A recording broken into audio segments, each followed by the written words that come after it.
Good morning and welcome to our coverage of the Israel-Hamas war. I am Bukola Koka, and coming up on the program, Israel's National Security Council says no hostage release until Friday. Israelis appeal to Supreme Court against Palestinian prisoners' release under hostage deal. Plus, dispute erupts at press conference over whether the Pope called Gaza situation a genocide. Thank you for joining us. We'll begin this morning with this. The Israel National Security Council has said no hostages will be released before Friday. In a statement, it hastened to add that talks are continuing and advancing, but the start of an agreed temporary truce and fighting is also delayed until Friday. Previously, the expectation had been that the first releases would take place as early as Thursday. No reason was given for the apparent delay. Israel's cabinet approved a deal early on Wednesday for the release of hostages seized by Hamas in exchange for a 4-day truce in Gaza. Israel's chief military spokesperson is reiterating that the war in Gaza will continue until the ceasefire brokered between Hamas and the Israeli government. Speaking at a briefing, Rear Admiral Daniel Hagari said the army does not know when the shooting will stop. Under Wednesday's temporary ceasefire deal, Israel and Hamas agreed to a 4-day pause in fighting to allow the release of 50 hostages held in Gaza in exchange for 150 Palestinians imprisoned in Israel and the entry of humanitarian aid into the enclave. Israel says the ceasefire could be extended further if more hostages are freed, and a Palestinian source corroborates, saying as many as 100 hostages in total could be released by the end of the month. UN officials briefed the Security Council on the humanitarian crisis faced by women and children in Gaza while calling for a ceasefire to be extended beyond the original 4 days. UNICEF Executive Director Catherine Russell told the UN Security Council that more than 5,300 Palestinian children had reportedly been killed since October the 7th, making Gaza the most dangerous place in the world to be a child. Israel has bombarded Gaza from the air, imposed a siege, and invaded with soldiers and tanks. Israel's UN ambassador Gilad Erdan, accusing both UNICEF and UN Women of not caring about those affected during Hamas's rule on Gaza, warned the Israeli government would continue to pursue its objectives with full force once the pause is over. Hundreds of Palestinian children will not be killed thanks to this truce. We owe it to them and to all the civilians in the Gaza Strip to put a definitive end to this criminal assault on the Palestinian people. All those who contributed to stopping this madness must now work tirelessly to ensure a way forward that averts the resumption of this aggression. This is the way to protect civilians, to prevent regional spillover, to help the millions suffering this humanitarian catastrophe that we failed to avert, and to release those held captive. A resumption of the aggression would undermine all these goals. The hostage deal that was approved last night is clear proof that Israel is willing to take far-reaching steps. Try to comprehend what Israel has agreed to do last night. We are releasing terrorists who have been convicted of harming Israelis in return for women and children who were savagely abducted from their homes by these Hamas Nazis. This is the deal. But make no mistake, as soon as the pause ends, we will continue striving towards our goals with full force.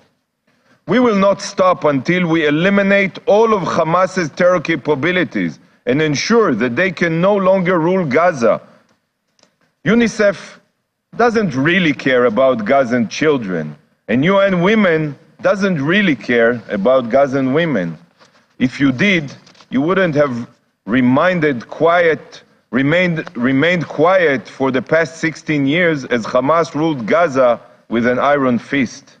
I welcome the news that 50 hostages, all women and children, will be released in return for the release of 150 Palestinian women and children and a much-needed humanitarian pause. I thank the governments of Egypt, Qatar, and the United States for facilitating this agreement. Various Gazans are expressing mistrust of the planned truce between Israel and Hamas. Sitting on the rubble in a neighborhood in Deir al-Bala with wide-scale damage all around, Ibtisam al-Jala says she thinks this is a fake truce. Likewise, Omar al-Jabali says she wants a complete ceasefire to have one night's peaceful sleep. The first truce in a near 7-week-old war, reached after mediation by Qatar, is being hailed around the world as a sign of progress that could ease the suffering of civilians in Israeli-besieged Gaza and bring more Israeli captives home. An Israeli Prime Minister Benjamin Netanyahu indicated during a briefing that the Red Cross would be allowed to visit the remaining hostages in Gaza. He also said Israel was winning and would continue the war until it achieved complete victory.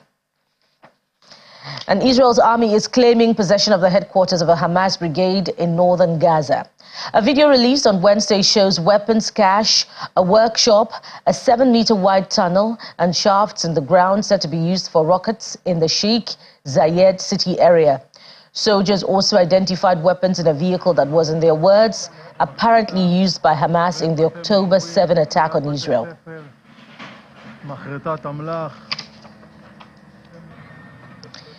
Israeli relatives of victims of Palestinian militant attacks have appealed to the Supreme Court in Jerusalem against the release of Palestinian prisoners as part of a deal between Israel and Hamas.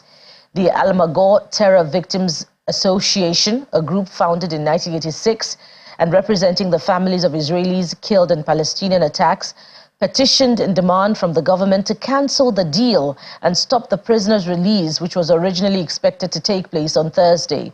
The court is expected to strike down the appeal based on previous cases. A messy dispute broke out over whether Pope Francis used the word genocide to describe events in Gaza, with Palestinians who met with him insisting that he did and the Vatican saying he did not. The opposing versions were revealed at an afternoon press conference with 10 Palestinians who met the Pope on Wednesday morning at his Vatican residence. That meeting followed a separate one with Israeli relatives of hostages in Gaza. But a statement, Vatican spokesman Matteo Bruni sent a statement in response to a reporter's texted question denying the allegation. Other participants at the Palestinian press conference concurred that they had heard the Pope use the word genocide. Earlier on Wednesday, in an unscripted words at his general audience, Pope Francis said the conflict had gone beyond war. This is not what he spoke to us about what he already know about Gaza, and he's the one who described what's happening as a genocide. His Holiness understands and recognizes what's happening in Gaza as a genocide. And he said that, just to be very precise here, that he said that terror cannot justify terror, or should not justify terror. So these are his words. Terrorism should not be paid back by terrorism. He shared his sympathy, which we do also acknowledge that, with the people who are hostages, the Israeli children and people who are hostages in Gaza. He said nobody should bear such a thing and the hostages should be back. It has been mentioned. When we shared the stories of the families killed, he mentioned that I see the genocide. His Holiness has a great power in the world, and he can ask for an immediate ceasefire, but this is not what the only thing that we ask for. We ask him to use his power for more a just and long lasting peace. We ask him as well to come personally and visit Gaza in order to put an end to this genocide, because we believe his presence will bring comfort and peace to the region. Now let's begin the first leg of our conversation today, as we have joining us the publisher of Business Ukraine magazine, Lviv Today editor at the Odessa Review as well, Mr. Peter Dinkinson. Mr. Dinkinson, thank you so much for joining us, and thank you for holding on. He's joining us virtually from Kiev in Ukraine, by the way. Good morning, Mr. Dinkinson. Good morning. Thank you for having me. Good morning again.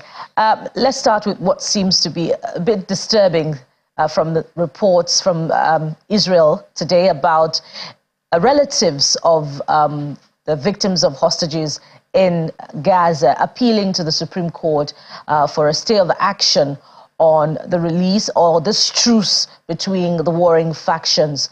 What do we make of it? Particularly, is this a conflict of interest between, and amongst the Israeli population? I ask this because over the past few weeks, we've seen Israelis protesting and demanding ceasefire. Or is this a conflict, within this group itself? What do we make of it? Well, the issue of exchanging prisoners in the Israeli-Palestinian conflict is not new.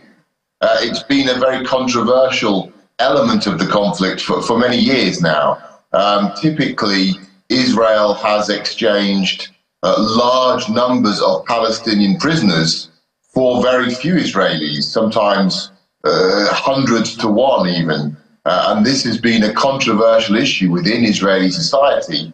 It has also fueled a tendency to take large numbers of Palestinian prisoners. So the issue has long been a source of controversy. I think at this stage, in the current very, very grave conflict, far more large scale than we've seen in previous and recent years, there is a sense that they should not, certainly within some in Israeli society, they should not continue with the old practices, the old exchanges, the old routines, that something new needs to be tried. So I'm tempted to ask, what really do they want if they're demanding from their government a ceasefire and that the government returns the hostages home, and they're going ahead to the Supreme Court to protest this? So what really do they want? Well, the Israeli society is actually very politically diverse. There are significant different forms of peace movement within Israel. There are supporters of the two-state solution. There are advocates of Palestinian rights. Israel is quite a diverse society. It is not a monolith, as it is often portrayed as. Not everyone by a long stretch supports the hardline policies followed by the government of Benjamin Netanyahu, for example. So I think we're seeing that now in these reactions. Also, there are many people in Israel whose family members were killed in terrorist actions, and the prisoners, those who were guilty, who were responsible for those deaths, are the ones who will now be freed. So, of course, there's a personal element involved here of people saying, hold on, we demand justice for our family member or our relative or our friend or associate who was killed, and we do not think it's just to free these people who were responsible for these crimes. So there are very diverse opinions being expressed within Israel, even though there is a consolidation due to the shocks, the enormous shock of the massacre of October 7th. So this is a group that is representative of only a portion of the Israeli population, if I get your meaning. Yes, certainly. As I say, there's a personal aspect here. These people are bereaved. They've lost family, they've lost relatives. So they have a personal interest in opposing these exchange. Also, there is as I said, there's a diverse range of opinion in Israel today. There are those who have long campaigned for a two-state solution or a peace settlement, whilst at the same time demanding or supporting Israel's right to exist. So it's not as clear-cut as some would like to portray it as. Now, it seems as if, from what we're hearing, that there's a lot of mistrust, between the warring parties amid this truce deal. We heard one of the lieutenants of the Israeli Defense Forces saying, in the last 24 hours, that in 2014, amid the internationally brokered peace deal, Hamas breached the deal by taking away the body of an Israeli soldier, and it has held onto that body up until this day. So against that backdrop, what's the worst that could possibly happen, amid this planned exchange, which was supposed to start today, by the way, but we're now being told that it can be earlier than tomorrow, 10 a.m. So what's the worst that could happen? Well, the worst that can happen is that it doesn't take place, and we are left where we are today, or perhaps it takes place in some form of bad faith and creates barriers for further progress toward a more sustainable pause. I think that this is not the end, even if it goes off successfully. It is not by any means the end. Clearly, the Israelis have set themselves some very, very ambitious military targets. It's not clear how they hope to achieve them in Gaza. At this stage, they are essentially carrying out an expanded version of previous operations, hunting and targeting Hamas, whilst at the same time inflicting very serious casualties on the civilian population. How will that resolve itself going forward? If they achieve their goals, then what? What will the post-conflict scenario look like? There's really no clear picture of what that would be, and I think this mooted prisoner exchange will at best bring a pause to the current operation. Now, as we try to be optimistic that it could happen, what's the potential value of diplomacy amid this truce for the reconstruction of Gaza? Is that conversation possible to kick off if this truce, goes through and there is a prisoner exchange that happens? Well, I think it's a step towards de-escalation, certainly. But at this stage, Israel still looks to be set on a very, very hard-line position. They've made clear that they will not return to the status quo pre-October the 7th. They do not want to continue this cycle of atrocities and counter-atrocities and attacks on either side. They are committed to somehow solving this problem. They are not clear on how they will solve this problem.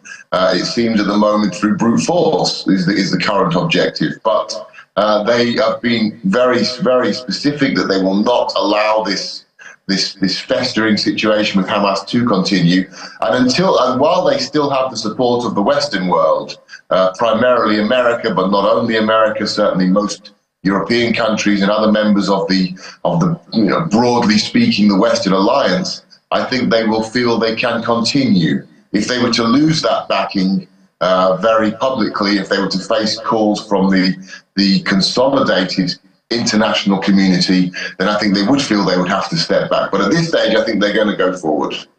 We wonder how that will play out. But let's look at the prosecution of the war on a broader scale.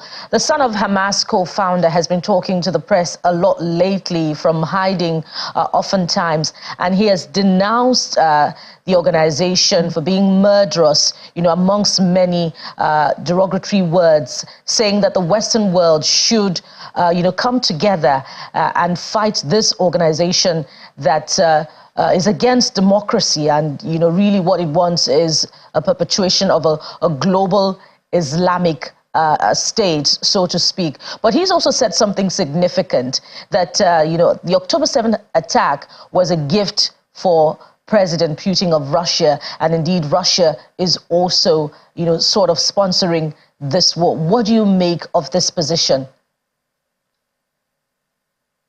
Well, we don't know yet how closely involved Russia is in the events in Gaza. in the attack of October the 7th, or indeed in the broader conflict between Israel and Palestine. What we do know is that the Russian government, and Putin in particular, has sought to exploit this very clearly publicly. Putin has spoken of the conflict in terms of a clash between the West and the rest of the world, particularly the global South. This has become part of his offensive to position Russia as a champion of the anti-Western sentiment in the world, anti-colonial sentiment, anti-imperial sentiment, and a supporter of the global South. So he's clearly used this conflict and been quite specific in his sympathies for the Palestinian position, much to Israel's annoyance.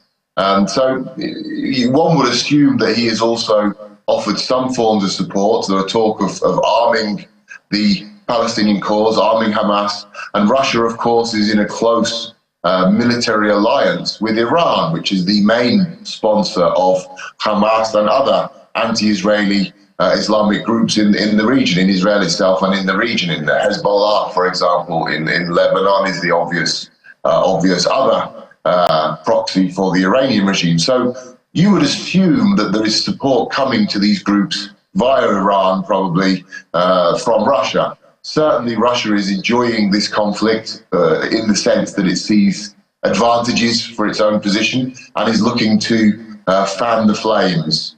But we don't know exactly how involved Russia was in terms of planning or in terms of committing the attacks of October the 7th.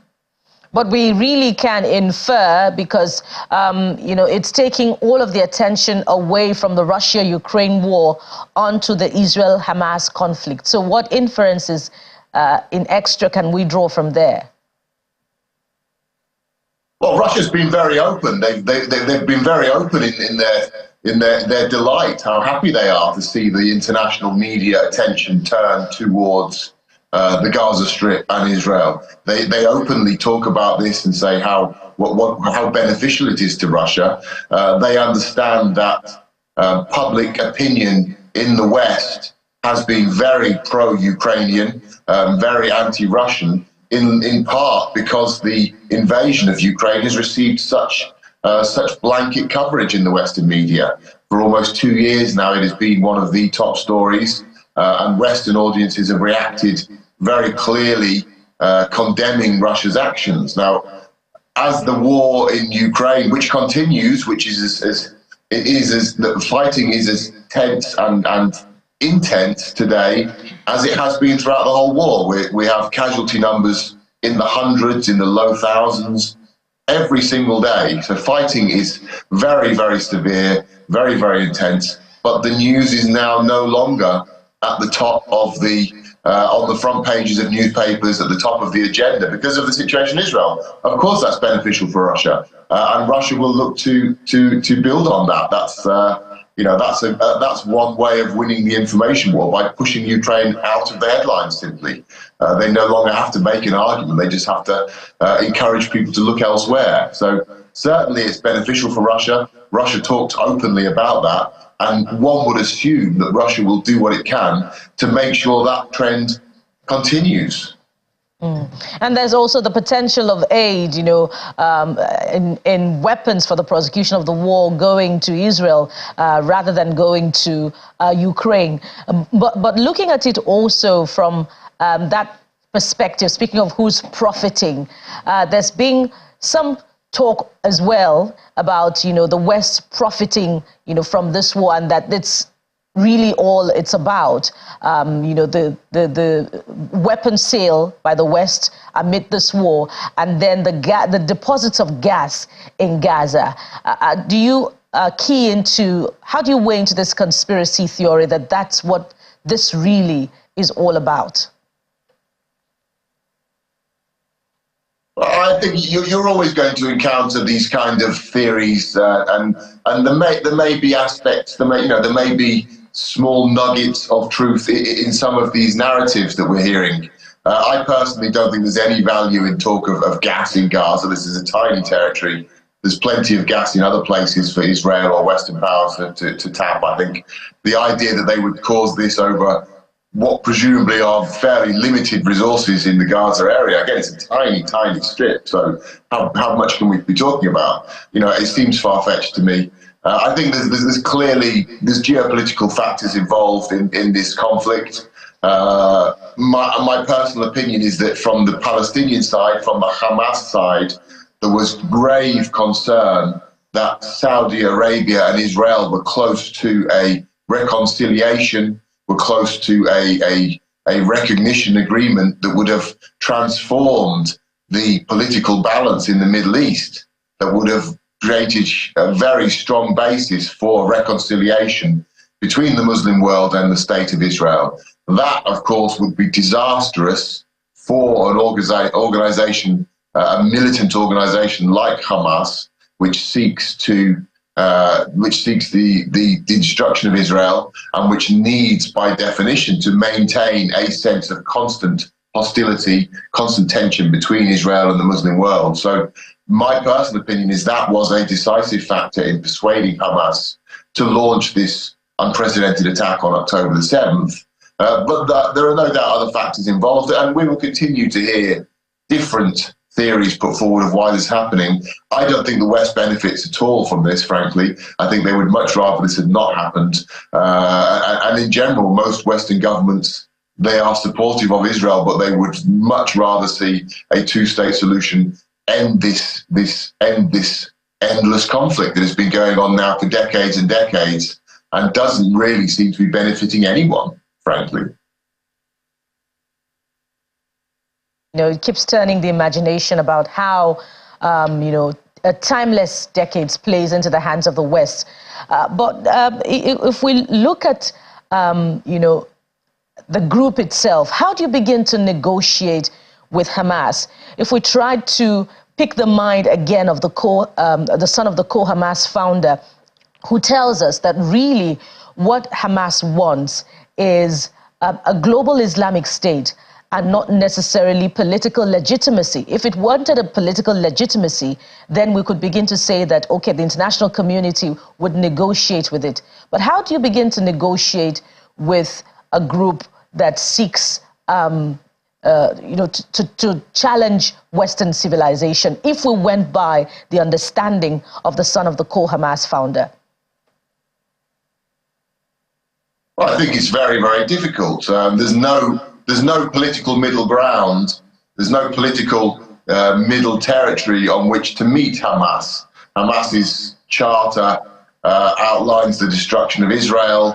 Hamas's policies are hardline, I would say, hardline Islamicist policies, which do support a greater Islamic government, and which do impose a very harsh interpretation of Islamic laws and traditions.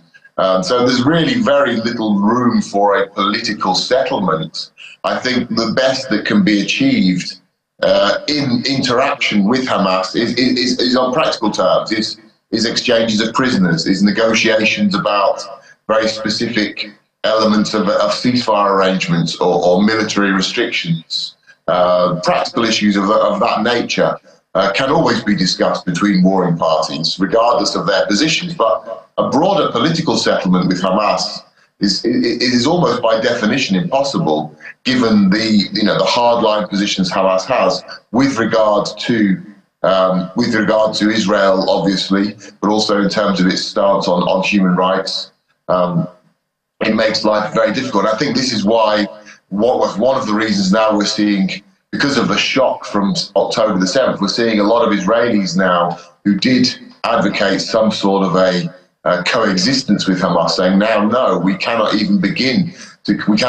continue to coexist with this entity, because it's clear to us that it is too dangerous. We cannot live side by side in sort of parallel worlds. We have to resolve this problem. So I don't know what the future for Hamas holds, but I fear that I don't believe they have a very bright future in Gaza or anywhere else for that matter. And we could, stretch the conversation a little further than that. But we'd like to thank you very much for your time and profound contributions on the program this morning. Mr. Peter Dinkinson is the publisher of Business Ukraine magazine in Lviv and editor at the Odessa Review. Thank you very much, Mr. Dinkinson, and we hope to have you again sometime soon. My pleasure. Thank you. And still to come on the program. Cheery news as Gaza's premature babies recovering in Egyptian hospital. We'll have that story and more coming your way after the break. Join us again.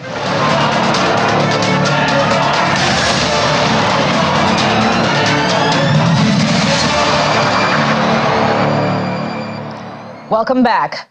The commander of the Houthi Navy has toured the commercial cargo ship Galaxy Leader, which it seized in the Red Sea. Brigadier General Mohammed Abdunolabi said his forces would stand ready to attack any Israeli ship crossing the Bab al-Mandab Strait in the south of the Red Sea.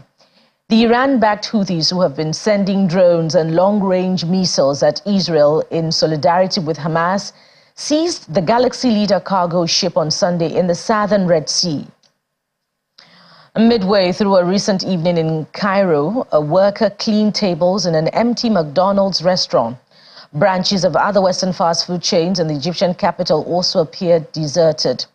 All have been hit by a boycott campaign over Israel's military offensive in the Gaza Strip since the deadly Hamas attack in southern Israel on October the 7th.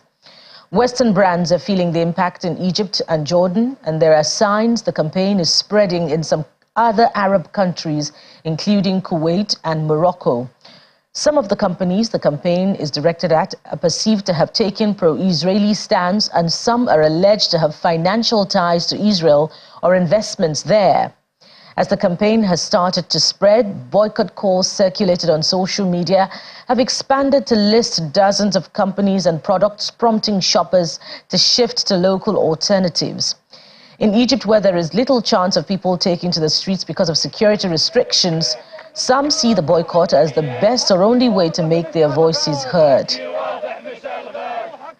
More foreign passport holders have crossed from Gaza into Egypt through the Rafah border crossing ahead of a planned truce between Israel and Hamas. Families entered Egypt with their luggage while fuel trucks passed the border in the other direction to Gaza. A limited evacuation which began on November the 1st of foreign passport holders and Palestinians needing urgent medical treatment to Egypt has faced difficulties. It's been paused several times due to bombardments that aid staff said hit or targeted medical convoys.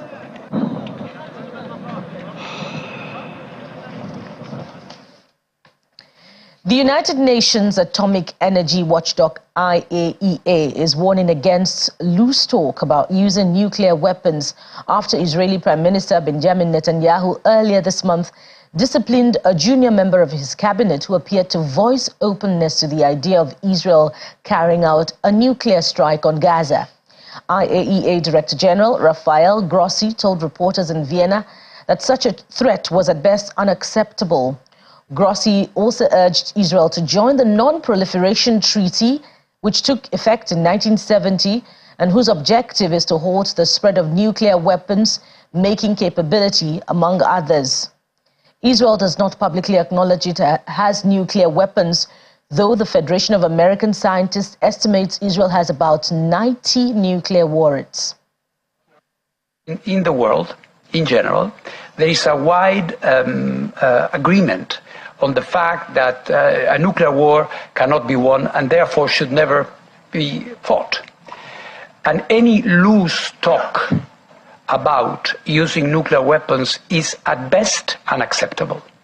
I think there have been repeated calls for all countries in the Middle East, and this includes Israel, to join the NPT and to open all their nuclear facilities to comprehensive safeguards inspections, and this is very clear.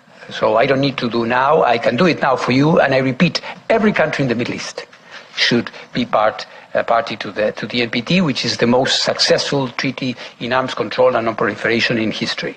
So Javier Milei has won the elections, is the elected president, so we will see what he does when he assumes office. I will be in Buenos Aires in December, so perhaps I will have an opportunity to talk to him and to get an impression of what he intends to do on that. He's not the president yet.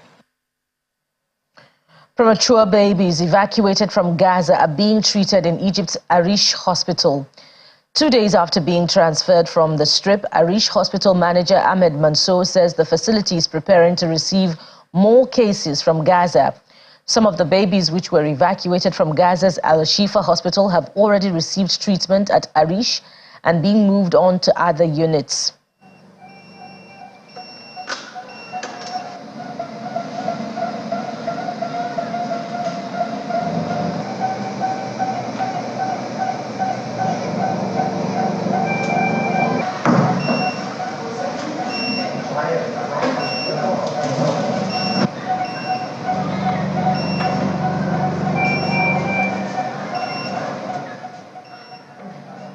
Time now for the second leg of our conversation this morning, as we have joining us former ambassador to Switzerland, Dr. Humphrey Ojiako, to talk more about this Israel-Gaza conflict.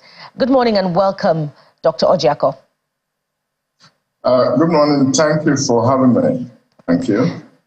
Yes, it would be remiss of us, to have this edition of the program without touching on the boycott of Western businesses in Egypt, to be precise, that we read only moments ago. Is this a slip of anti-Semitism, or could there have been a better way of pro-Palestinian protesters in Egypt registering their protest, their displeasure over what's happening in Gaza? If one is the weaker part in a conflict, you tend to deploy every asset in your arsenal to make your voice heard, to make your feelings be known. And that is what I think is going on with this talk of boycott. This is not the first time. You recall that the UN Secretary General did say that this Hamas-Israeli conflict is not without context. And that did not please the Israelis, nor probably did it please the Americans who they are chief backers. But he was not wrong. The Palestinians have had to hold the rough end of the stick for the decisions of Britain and a few other powers made in 1948, and it's been going on. What other instruments are available to them other than trying to boycott products of countries they feel are strengthening Israel to continue with the occupation of the West Bank, with what is going on now in Gaza, which a lot of people have come around to agree some form of genocide that is going on there. We are pleased that things may be looking like there's going to be a shift or a turn, but we don't know. The boycott of products is one instrument the Palestinians could use to register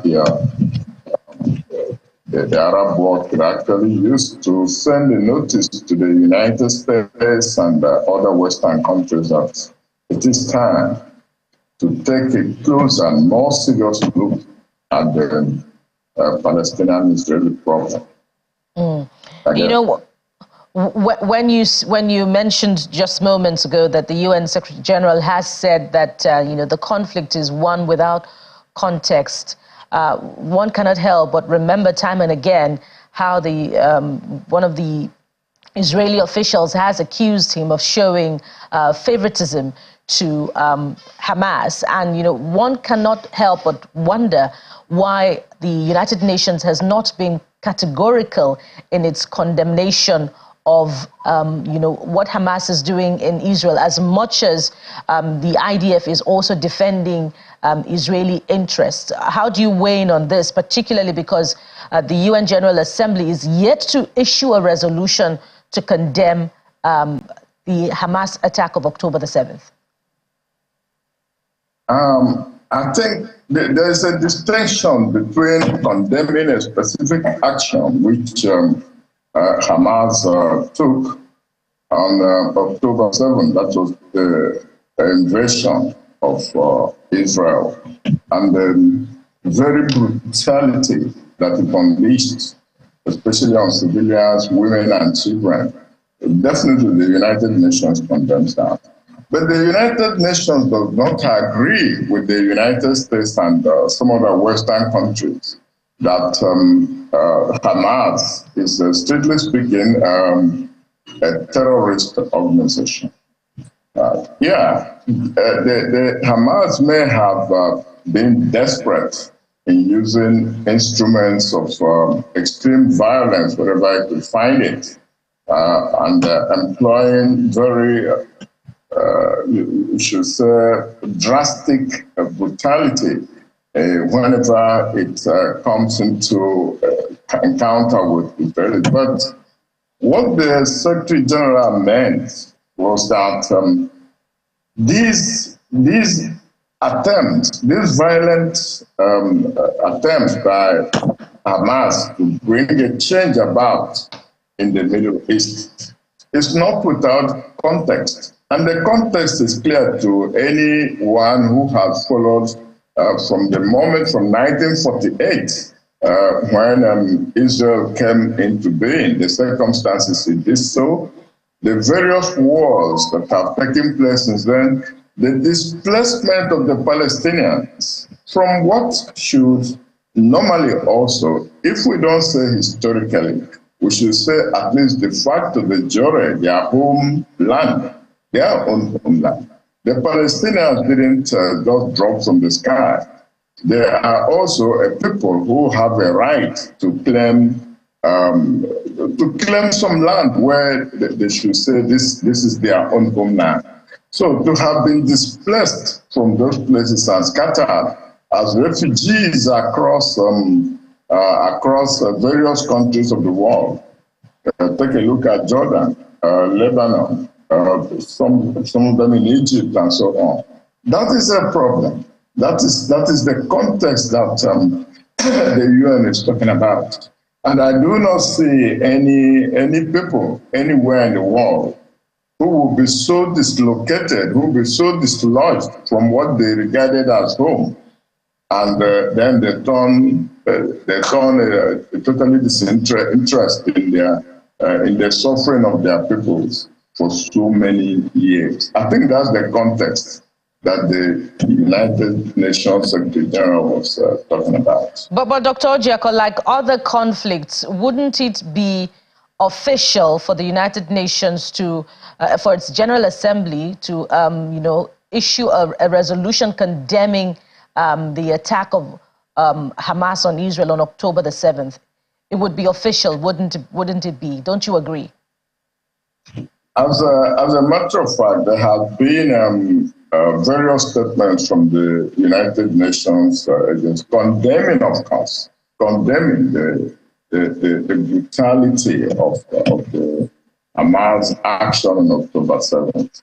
I think that condemnation is general. Certainly, there is total disagreement over these things at the UN Security Council, and the reasons are obvious. The geopolitics of the crisis going on in Hamas, between Hamas and Israel at this time is simply a reflection also of what is going on in the Ukraine war.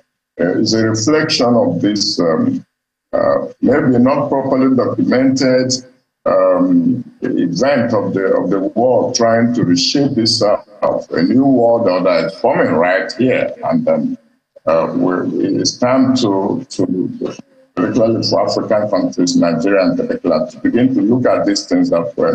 It is no longer okay to just condemn the Palestinians outright and probably praise the Israelis for their own. So the UN, being an instrument that will ultimately play a role in the peace of the Middle East, has to take something like a balanced position.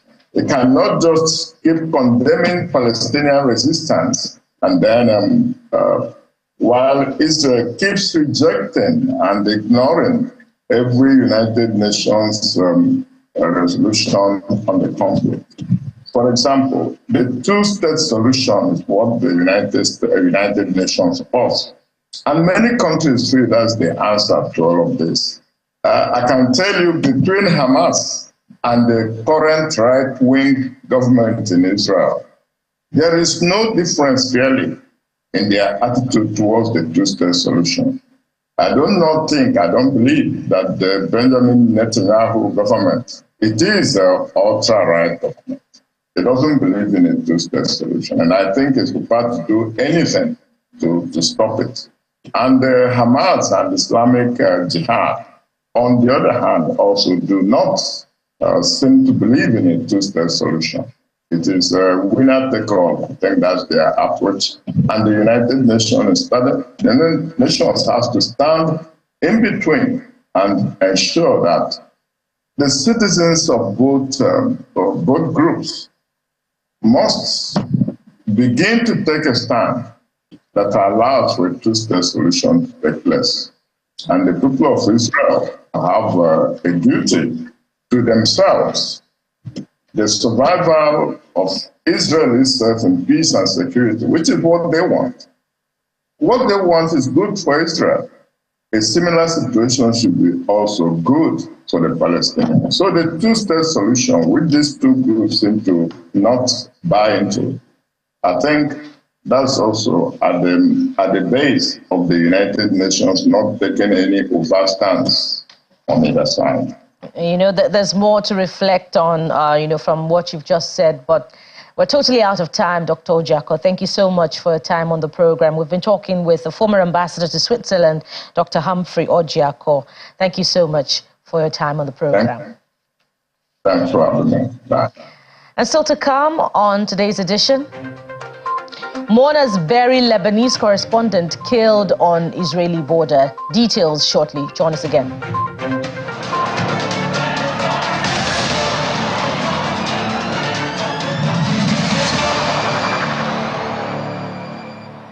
Welcome back. As the hour for the release of Israeli hostages from Gaza approaches, one mother is caught between optimism and despair. While she hopes to see her two children return, Hadass Calderon knows her husband is unlikely to be freed at this stage of the deal between Hamas and Israel.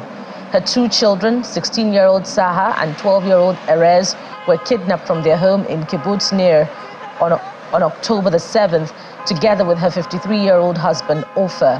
Her mother was killed in the attack along with a cousin of her children. Israel said the deal would see the release of 50 women and children by Islamist group Hamas over 4 days at a rate of at least 10 daily. No arrangement was secured for the return of the other 190 hostages, Israelis and foreign nationals believed to be held by Hamas and other militant groups in Gaza. No information. I'm very nervous and frustrated, and I'm waiting for news. I want just good news. I don't want any bad news anymore. I just want to hug my children, to kiss them, to protect them, to promise them that it will never happen again. That's all I want. I don't care about nothing, because my life is been broken apart. My life won't be ever again the same again, and their life won't be the same. They probably need their time to get healed. Probably is going to be in hospital for a while to get power and heal and to get to return to be normal. My fight didn't finish. I have to. If he wants, I hope he will release. But if not, I still have to fight for him and for all the others. But it will give me, if I can meet and receive my children back to my arms, it will give me much more power. Because now I'm in hell. I'm in the dark. Because my family was broken apart. Some of them murder, some of them kidnap. Sahel. So it will give me power, of course. Mourners on Wednesday attended a funeral procession for 6 Palestinians who were killed in Tulkarm camp in the occupied West Bank. The official Palestinian news agency Wafa reported earlier that the Palestinians were targeted in an Israeli drone strike. Israel has been striking armed groups in the West Bank with increasing intensity as it wages war on Hamas and Islamic Jihad in the Gaza Strip. And lastly, mourners have also gathered around the coffin of Lebanese correspondent Farah Omar a day after she was killed along with cameraman Rabi al-Mamari by an Israeli strike in southern Lebanon. The Committee to Protect Journalists said deaths added to a toll of over 50 journalists killed covering the Israel-Hamas war in Gaza and its spillover to other regions, including the Lebanon-Israel border area, where Israeli and Lebanese Hezbollah forces have been exchanging fire since October the 7th. Israel has been accused of deliberately targeting the TV crew because the channel was known to be pro-Palestinian and supportive of Iran's regional military alliance, which includes Gaza's ruling Hamas movement. Caretaker Prime Minister Najib Mikati on Wednesday called the killing of the 2 journalists an assassination. But Israel's military said it was aware of a claim regarding journalists who were killed as a result of Israeli army fire, adding that it is an area with active hostilities where exchange of fire occur, and so presence in the area is dangerous.